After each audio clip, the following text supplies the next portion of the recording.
I shouldn't have expected you to understand, Mr. Miller. It's a piece of software. We call it Digital Shadow Casting. DSC for short. Silhouette is its working title. Sorry, I know not everybody talks nerd, but do you understand technology, or you want me to elaborate a little? Sure.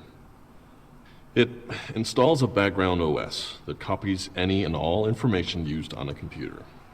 After a certain amount of data is gathered, or after a certain time, the data is packaged and sent to the Silhouette server in the basement, where we collate and serialize the data however we'd like.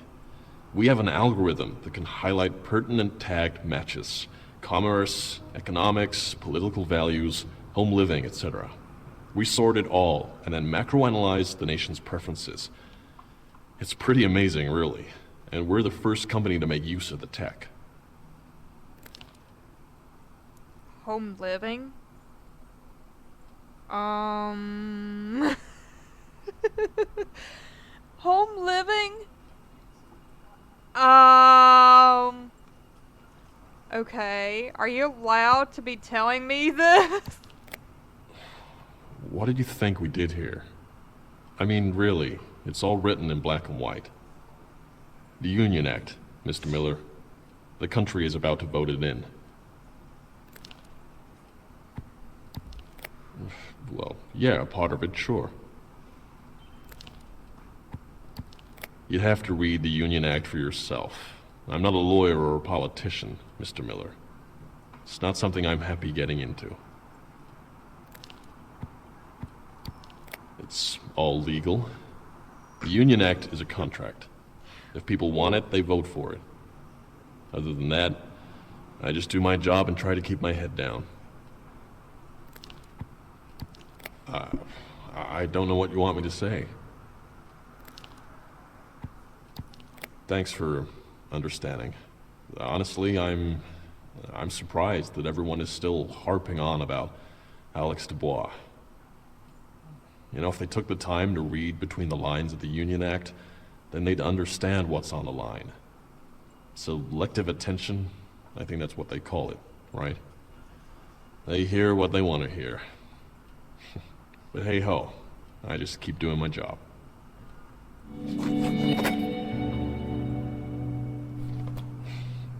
About the explosion? Well, pretty much what everyone else knows about it. I don't really know what you want me to say. You must know everything that I do.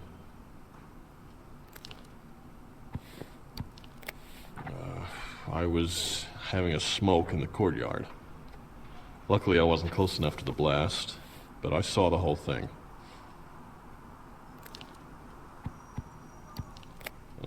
Probably in her office.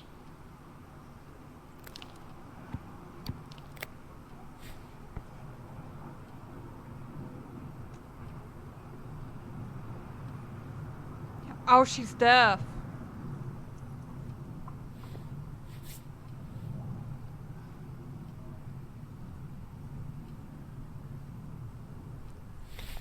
That's interesting.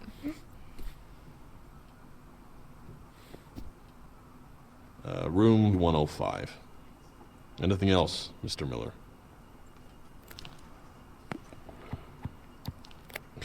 Well, nothing. We weren't allowed back into the premises for over a week. Even then, only a handful of us were here to make sure things carried on running. The police were still here, and a detective was snooping around. I couldn't do anything without someone watching over me, or telling me to log what I was doing. Whatever they found, they didn't share it with me. I read it in the paper like everyone else. A detective, you say? Some kind of bomb, I guess, on the gas lines. At least that's what the news said. We have a report of the official findings downstairs somewhere.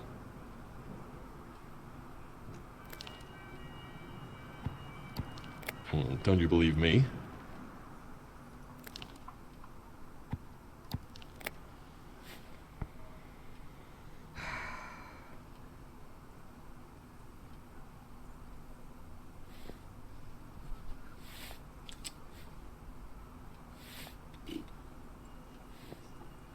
I like that they have people of different, um, Yeah, basically the gas line.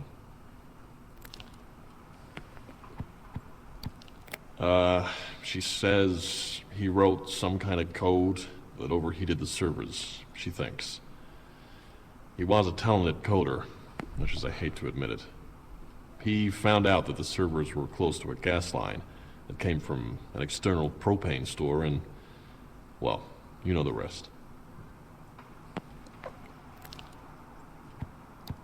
Well, anything's possible, I guess. He was a better coder than me. I've been looking into it myself since it happened, purely out of curiosity. All he had to do was get it to overheat. It's actually not that hard, so yeah, I think he could have done it.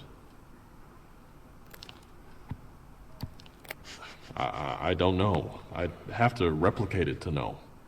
And obviously that's not something anyone's interested in trying. I think you'd agree. Well, I'm not here to argue with the official findings. If you knew Alex at all, I'm sure you'd feel differently. If you don't have anything else to ask Ellie, should we move on? Excuse me, Mr. Crow. I need to have a word with you. Can it wait, Dan? I'm in the middle of something here. I'm aware of that. That's what I want to talk to you about. Right.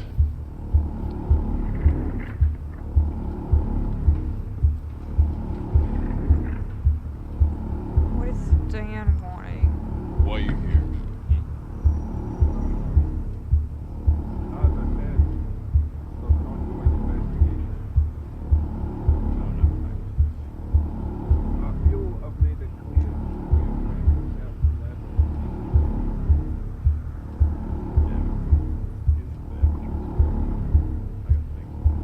I'll try to look past that list. Okay. Start at least. Okay, security it is. Thank you.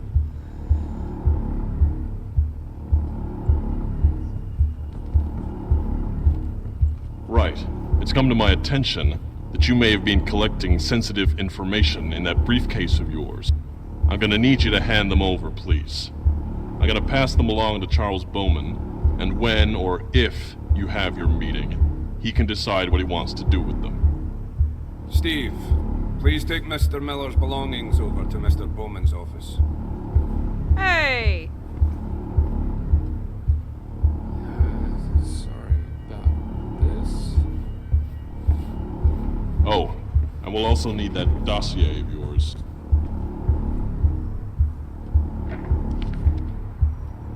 Right. Well, Mr. Miller, it seems as though this meeting is over. I'll look forward to hearing what Charles Bowman has to say about what you've been up to. Get him out of my sight. Right, Mr. Miller. Let's go. She's scared. June 18th, 1987. 2109.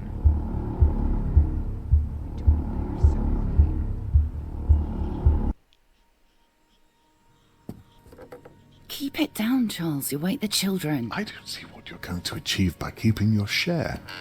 Why not just sign it over to me? We both want the same thing here. We don't want the same thing, though, do we? You don't mind if hundreds of people lose their home in the process? Yes, but No, there's no grey here. There's a very clear answer. I don't believe that. Charles, voice. I don't believe that. What are you going to do when there are protests calling for this company's dismantling? What will you do then?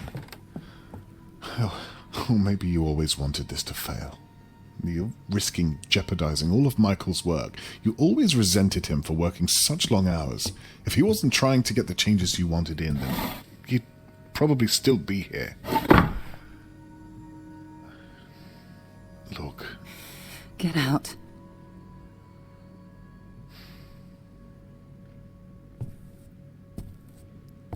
Yeah, you don't say that to someone that has lost somebody. Oh my god, Scarlet.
Where's that coming from?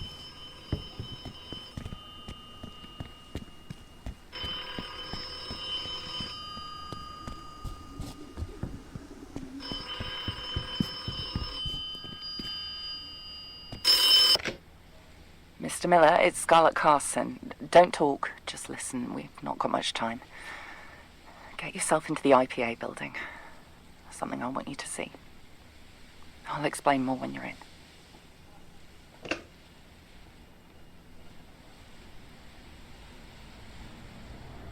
Why is she wanting me to...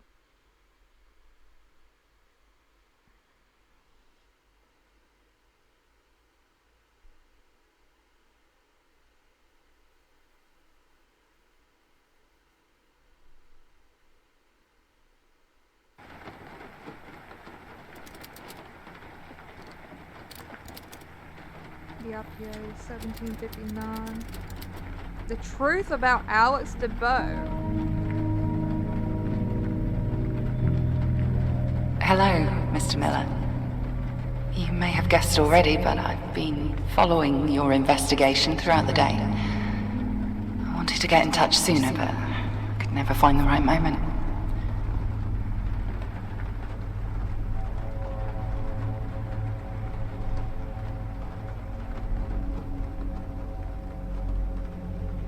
Public notice. Visitors are reminded that there will be a fire alarm drill taking place at 9:45, 11:15, 11:45 throughout the morning.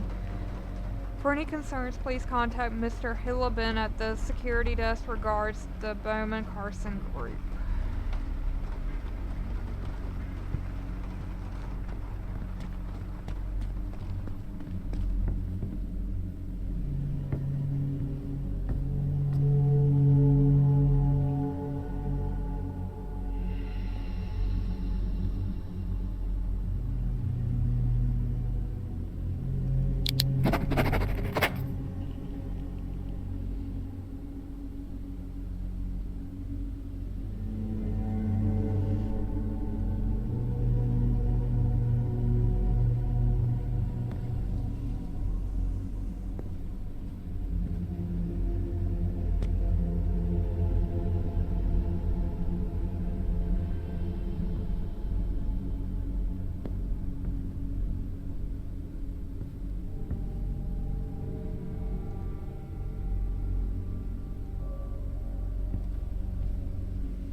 Detective Holden, the time is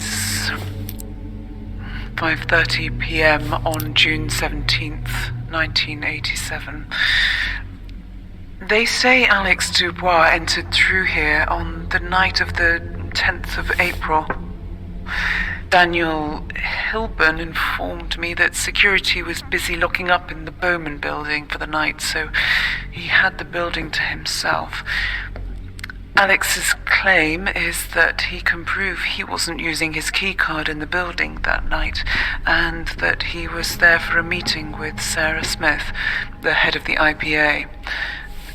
If I can locate the record, that at least gives me a bit of evidence to work with.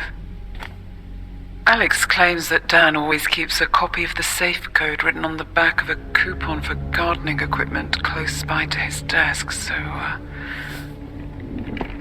let's see, shall we? Yes, this is something.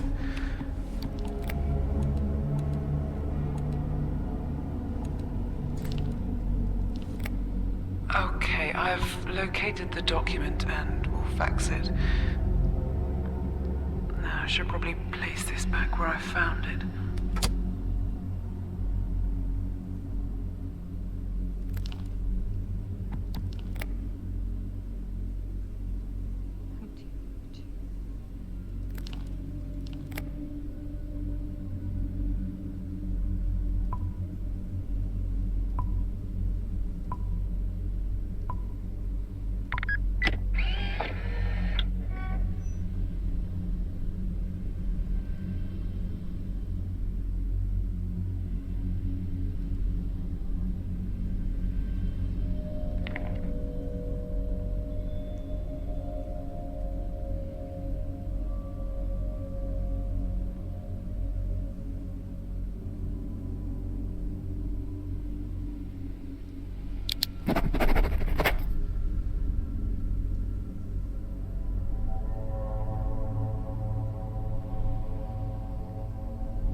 Desk, so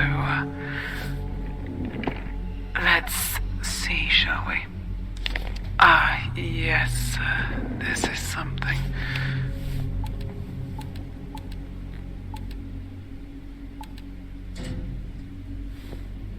Okay, I've located the document and will fax it.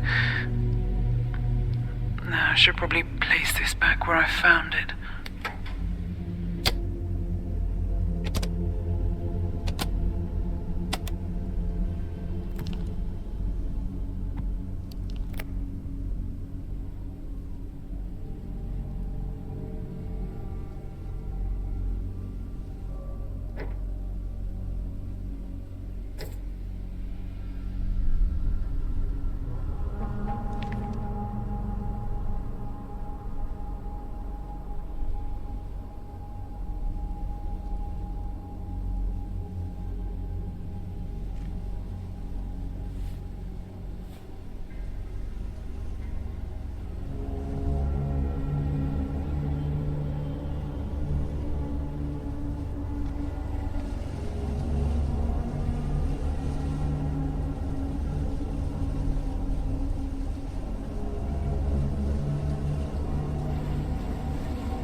I'm sure you've heard enough about Alex Dubois by now. I saw him earlier that evening. He was acting very erratic. He wasn't doing himself any favors. It was far too believable that he could have done it. I hate to admit it, but even I wondered whether Alex was capable of doing something like that.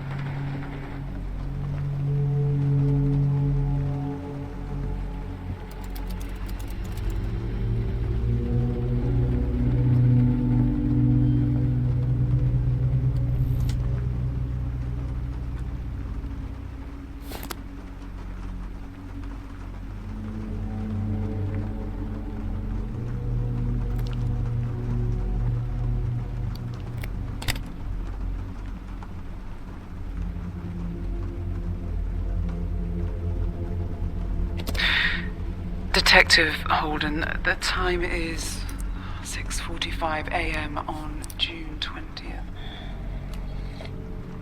Something was troubling me last night, so I wanted to get an early start. I interviewed Alison Whitworth yesterday, and it seems as though something was being held back. We were communicating through Chance Crow, the department head of the Meta Center, who I have yet to interview. However, from her posture and hesitant responses, it seems as though the full story wasn't quite being told. This led me back to her office at 7 a.m. on a Saturday morning. Oh, I'd better be right on this one.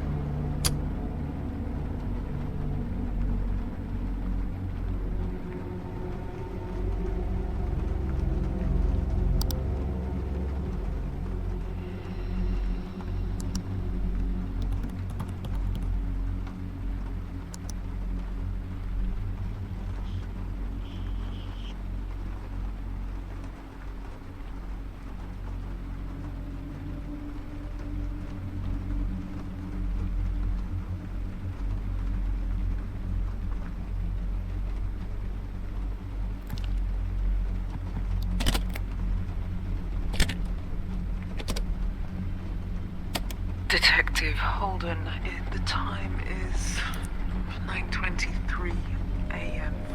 on June 20th. I've spent the last few hours looking at all of her work, and at a glance, it looks like a repair shop, but she's actually a talented inventor. It really is fascinating stuff. Something that caught my eye, though, is that it seems she's been working on an algorithm with, I wrote this down there, Vicky Edmonds in the Bowman building for the Silhouette software, which could prevent overheating. This, of course, was a large contributing factor in the explosion caused on the 10th of April 1987.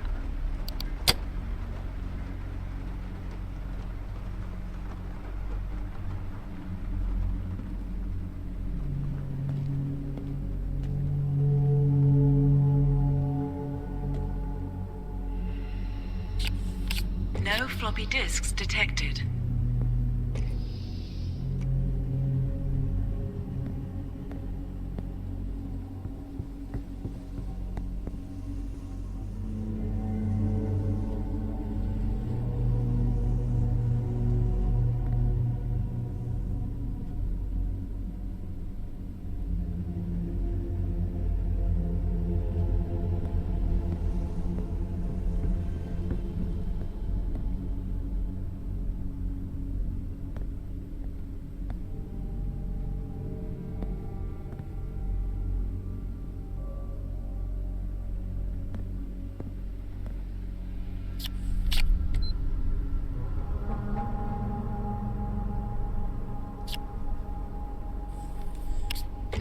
floppy disks detected.